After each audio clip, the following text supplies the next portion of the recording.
اللہ کے نام سے شروع جو بڑا مہربان نہایت رحم والا ہے۔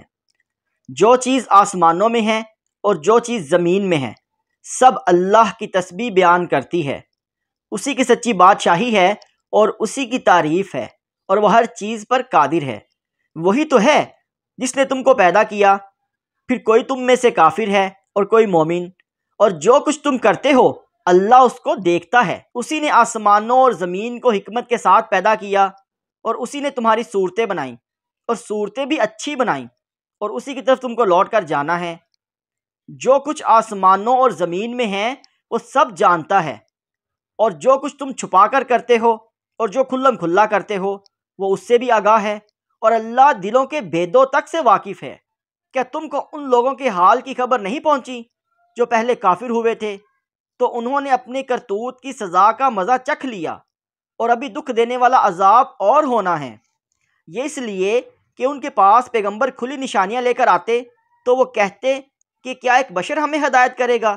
تو انہوں نے ان کو نہ مانا اور منہ پھیر لیا، اور اللہ بھی بے نیاز ہو گیا، اور اللہ بے نیاز ہے، لائق حمد و ثنا ہے۔ جو لوگ کافر ہیں ان کا اعتقاد ہے کہ وہ دوبارہ ہرگز نہیں اٹھائے جائیں گے۔ جو لوگ کافر ہیں ان کا اعتقاد ہے کہ وہ دوبارہ ہرگز نہیں اٹھائے جائیں گے۔ کہہ دو کیوں نہیں، میرے پروردگار کی قسم تم ضرور اٹھائے جاؤ گے۔ پھر جو کام تم کرتے رہے ہو وہ تمہیں بتائے جائیں گے، اور یہ بات اللہ کو آسان ہے۔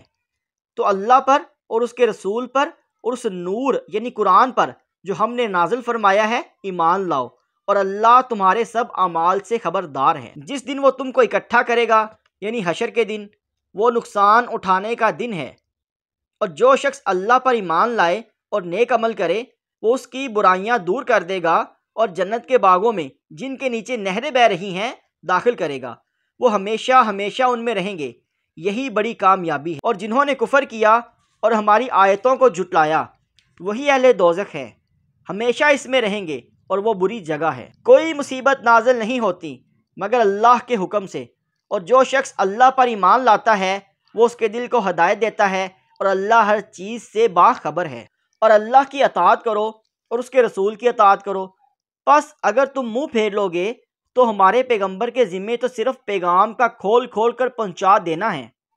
اللہ جو معبود برحق ہے اس کے سوا کوئی عبادت کے لائق نہیں، تو مومنوں کو چاہیے کہ اللہ ہی پر بھروسہ رکھیں۔ مومنوں، تمہاری بیویوں اور اولاد میں سے بعض تمہارے دشمن بھی ہیں، سو ان سے بچتے رہو، اور اگر معاف کر دو اور درگزر کر دو اور بخش دو تو اللہ بھی بخشنے والا ہے، مہربان ہے۔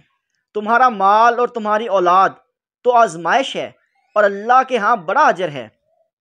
سو جہاں تک ہو سکے اللہ سے ڈرو اور اس کے احکام کو سنو اور اس کے فرما بردار رہو اور اس کی راہ میں خرچ کرو، یہ تمہارے حق میں بہتر ہے۔ جو شخص طبیعت کے بخل سے بچا لیا گیا تو ایسے ہی لوگ فلاح پانے والے ہیں۔